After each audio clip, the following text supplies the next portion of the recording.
Our 15th wedding anniversary was supposed to be a celebration. Instead, it turned into the night I realized the man I'd trusted for half my life was sleeping with my sister. We were sitting at a long table in a crowded Minneapolis restaurant. My dad, a couple of Nate's business partners, and some friends had joined us. Nate was in the middle of bragging about his new project when his smartwatch lit up. I wasn't even snooping. It was right there, glowing against his wrist. Flight confirmation, Minneapolis to Cancun. 2 travelers. Passenger, Elise Harper. Message underneath. Can't wait to be in your arms. I froze. My sister's name, my husband's watch. My brain didn't need more than a second to put it together. The sound around me faded into background noise. Nate noticed my stare and twisted his wrist away, but it was too late. My eyes had already burned the words into memory. My mouth went dry. I looked at him, and for the first time in years, he looked nervous. "What the hell is that?" I said. Conversations at the table cut off. You could feel the shift. People leaned in, pretending not to, but everyone heard me. Nate cleared his throat, forced a laugh, and tried, "Tessa, not here." "Not here?" My voice rose. "You booked a trip with my sister while I was in the ICU, and you're telling me not here?" The whispers spread. One of his partners muttered, "Did she say her sister?" A sharp gasp came from the far end of the table. Elise's name was already bouncing in the air. Nate reached across like he could calm me with a touch. I jerked back. My hands shook, not from fear, but from rage that had no outlet. Until it did. I grabbed the nearest glass of wine and flung it at him. It hit square on his chest, the red liquid soaking his crisp white shirt. His shocked face only fueled me. I swept my arm across the table, sending plates, forks, lobster tails, steaks, salads, everything, crashing onto him. The noise of shattering glass echoed through the restaurant. People gasped and ducked out of the way. He sat there dripping in wine and food, his jaw clenched, his cheeks burning red. But he didn't move. He couldn't. The scene was too public, too humiliating. 15 years, I shouted, my voice shaking but loud enough for everyone to hear. I gave you 15 years, a child, my inheritance, and you crawl into bed with my sister while I was fighting for my life? The silence was brutal. Nobody laughed. Nobody tried to interrupt. Every eye in that restaurant was on us. He opened his mouth, searching for words, but nothing came out. Just a pathetic stammer. I stood up, pulled off the ring that had sat on my finger for half my life, and slammed it on the table. It bounced once and rolled toward him, landing in a puddle of spilled sauce. You're dead to me, I said. And I promise you, this isn't the end. You're going to pay for this. I didn't wait for his answer. I didn't wait for anyone's pity looks or whispered questions. I walked out, my heels hitting the floor hard, leaving him covered in wine and food, humiliated in front of everyone he wanted to impress. By the time the cold air hit me outside, the tears finally came. But so did the vow. I wasn't just leaving my marriage that night. I was declaring war. I met Nate in college. I was 20, studying English Lit, and he was the ambitious guy in business school who always seemed to know everyone. He had that easy charm people fall for without even realizing it. I wasn't the type to get swept up, but he made me feel like I mattered more than anyone else in the room. That's how it started. Back then, I had dreams of writing, maybe teaching, but Nate had bigger plans, and somewhere along the way, I let mine shrink to make room for his. After graduation, he started climbing in a Minneapolis tech company, and I became the steady one, the partner who managed everything behind the scenes. I told myself it was teamwork, sacrifice for the family we were building. But really, it was me giving up parts of myself so his star could rise. We married young. I thought we were building something together. When my mom died, the inheritance she left me gave us the kind of life people envy. That house with the big windows, the lake property for summers, the vacations, all of it came from her. I never saw it as mine. I saw it as ours. I handed Nate the reins, trusted him to manage it wisely, Looking back, I realize how blind I was. He wasn't just holding our future, he was holding my mother's legacy in his hands, and he treated it like his own personal wallet. When Sophie was born, everything shifted. She became the center of my world. 10 years old now, she's bright, sensitive, and way too perceptive. She sees everything, even when you think she's in her own world. That's why this betrayal cuts deeper than just husband and wife. It poisons her idea of family, of loyalty, of trust. She adores her father, and I can already see how this is going to break her.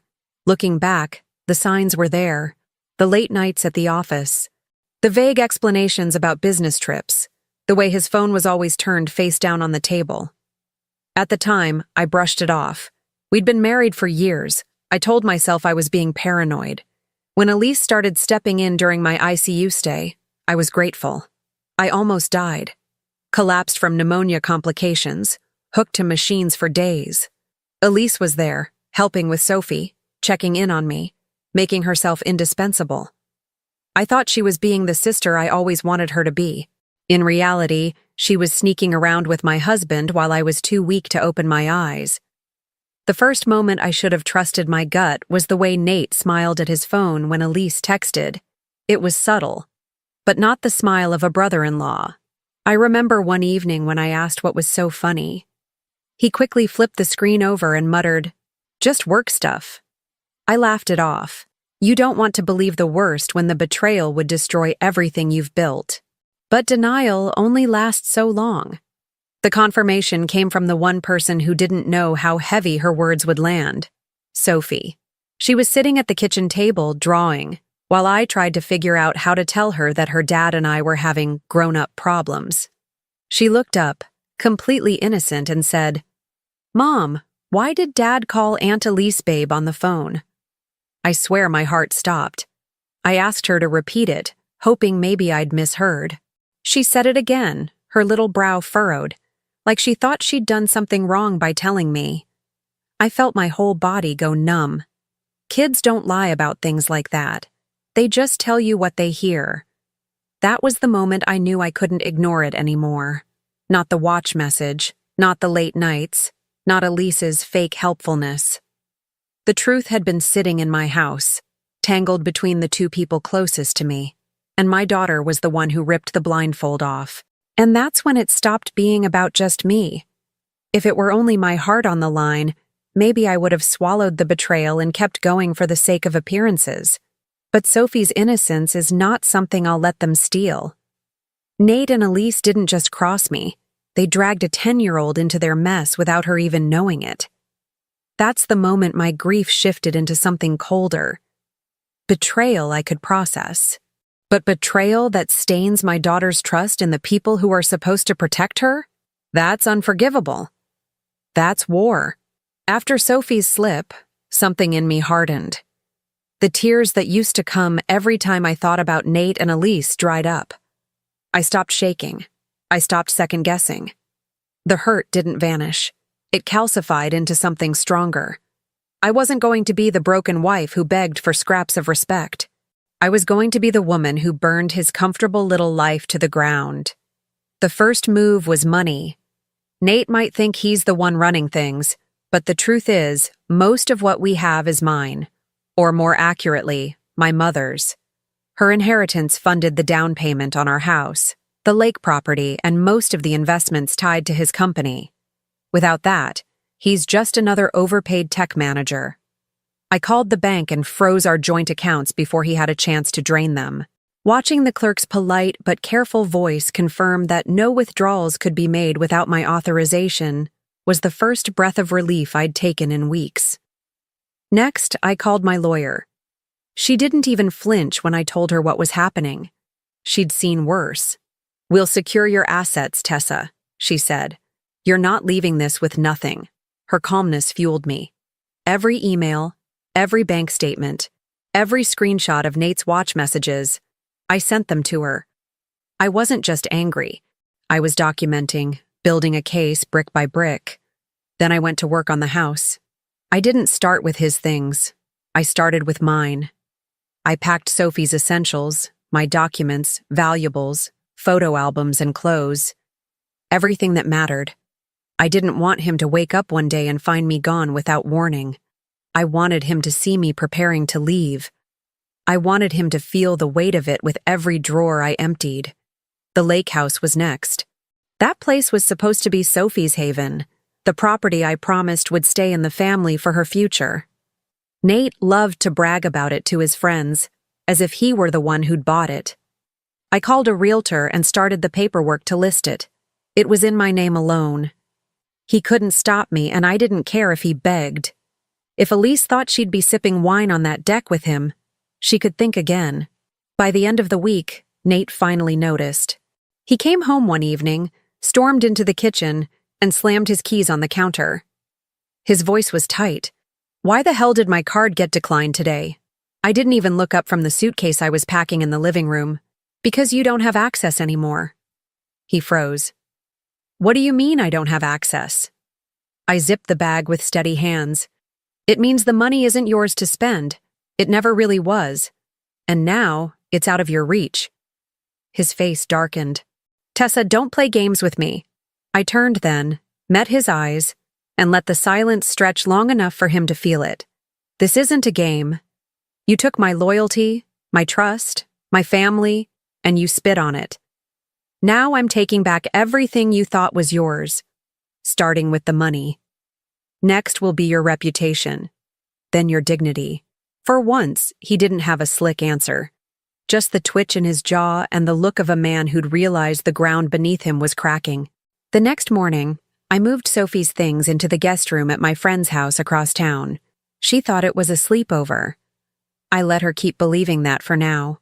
No 10-year-old needs to know the full extent of her father's betrayal in one blow. Meanwhile, I dug deeper into evidence. Old emails, receipts, overlapping dates where he told me he was on a business trip, but was actually in Chicago with Elise. The lies stacked so high, it made me sick to think how many times I'd smiled at him while he was sneaking around. But instead of drowning in it, I kept filing. Every lie was another weapon in my arsenal. By Friday, Nate's voice had lost its swagger. He cornered me in the kitchen again, his phone in his hand, waving it like a weapon. "Tessa, I don't know what story you're telling yourself, but Elise and I, it's complicated. You don't understand." My laugh came out sharp, humorless. "Complicated? Booking trips with my sister while I was hooked up to a ventilator is complicated?" His face flushed. "It wasn't like that." I stepped closer, close enough that he had to look me in the eye. "Here's what it was like. You were planning vacations while I was trying not to die. You were whispering to Elise while Sophie was begging me to wake up. And you thought I'd never find out. But now you're watching me pack, watching me dismantle everything you leaned on, and you know exactly what's coming." He flinched, just slightly. Enough for me to know I was hitting him where it hurt. That night, I slept soundly for the first time in months. Not because the pain was gone, but because I was finally in control. Nate thought he'd humiliated me at that anniversary dinner. He thought I'd crumble and beg for answers. Instead, he was the one standing in a house full of half-empty closets, wondering how quickly his world could collapse. And the truth? I was only getting started. The thing about betrayal is that it doesn't stay quiet for long. Once the anniversary dinner blew up, word traveled fast. Minneapolis isn't New York. It's big enough to hide, but small enough that if you humiliate your wife in public, people know within days. Nate's unraveling started with whispers. His business partner, Greg, texted me 2 days after the dinner. "I'm sorry, Tessa. I had no idea." That message told me everything. If Greg was reaching out to me, it meant Nate's side of the story wasn't holding up. The sympathy wasn't flowing his way. His colleagues stopped showing up to Friday happy hour. One by one, the people he loved to brag in front of started pulling back. Nobody wants to stand next to a man whose biggest scandal involves cheating with his wife's sister while she was in the ICU. That's not the kind of gossip you shake off with a laugh. It stains. Money was next. His card kept getting declined, and instead of taking responsibility, he lashed out. He stormed into the bank, tried to bully the staff into unlocking accounts, only to be told politely that his name wasn't on most of the major assets. They were mine. My inheritance, my property, my accounts. He left furious, and I know that because the branch manager called me directly afterward to warn me he'd been there, red-faced and shouting. The thought of him losing control in public gave me a strange kind of satisfaction. He wanted to humiliate me. Now he was doing a fine job humiliating himself. Elise's fallout was just as brutal. Friends she'd grown up with cut her off overnight. One of them messaged me, "I can't believe she did this to you." At family gatherings, people whispered when she walked in. Our cousins stopped inviting her to anything. Even my father, who had always made excuses for her, refused to take her calls. Elise always wanted attention, but she never planned for this kind. She was suddenly radioactive. Nobody wanted to be seen with the woman who betrayed her own sister with her sister's husband. For me, the shift was almost surreal. People I hadn't heard from in months reached out, not with pity but with solidarity. A neighbor left flowers at my door with a note. "Stay strong. You deserve better." My inbox filled with quiet support, women telling me their own stories of betrayal. I hadn't asked for sympathy, but it poured in anyway. And I didn't waste it. I stayed composed, calm, almost surgical in how I carried myself.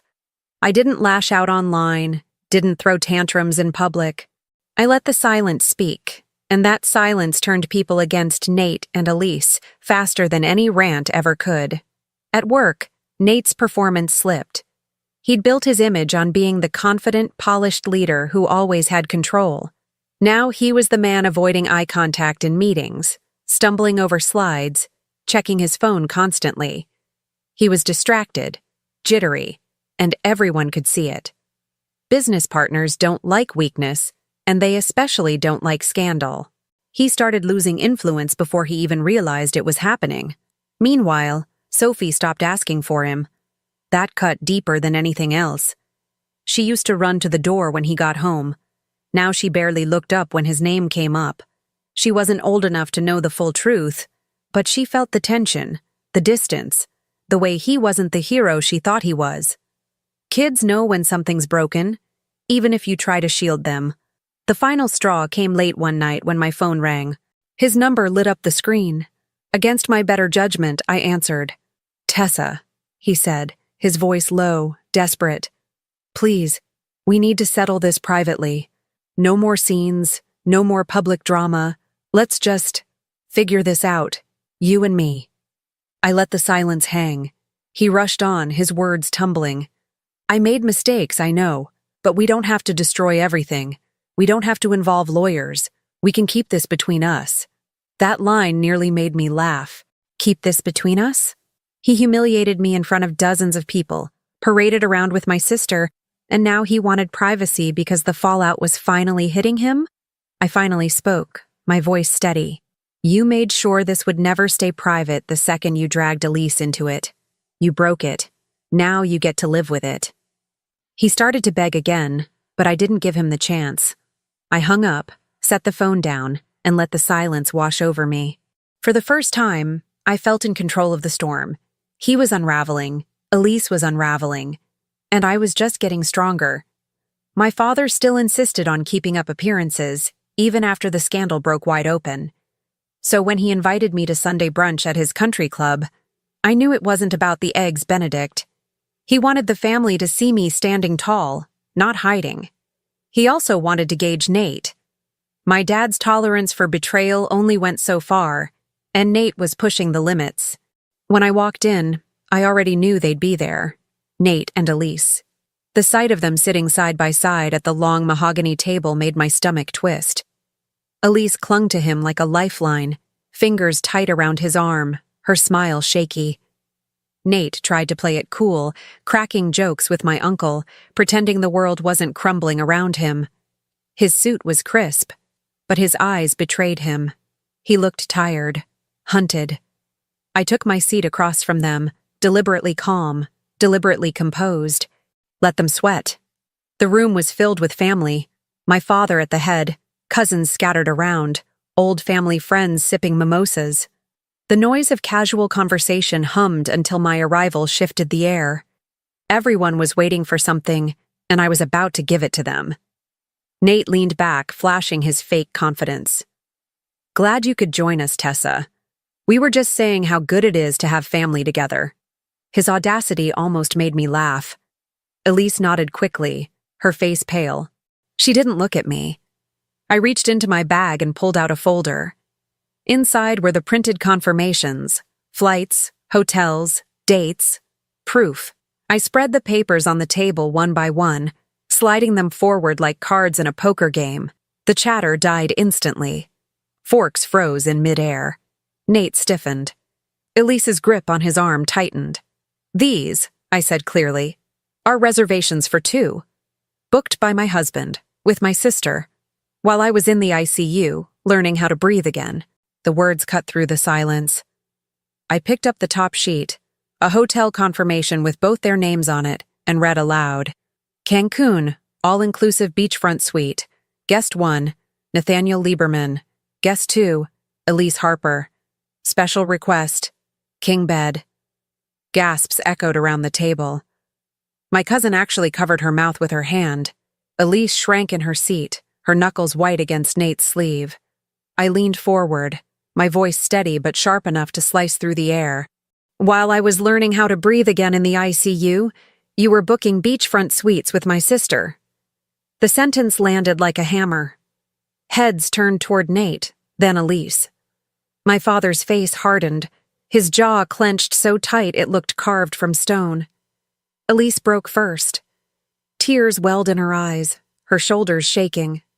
I didn't mean," she stammered, but the words stuck in her throat. She shoved back her chair, nearly tipping it, and bolted from the room. Her heels clattered against the marble floor until the sound faded into silence. Nate didn't move. He sat there, wineglass untouched, eyes darting between the papers on the table and the faces staring at him. His confidence was gone. All that remained was a man stripped bare in front of the people whose approval he'd craved most. My father spoke, his voice cold. "Is it true?" Nate tried to answer.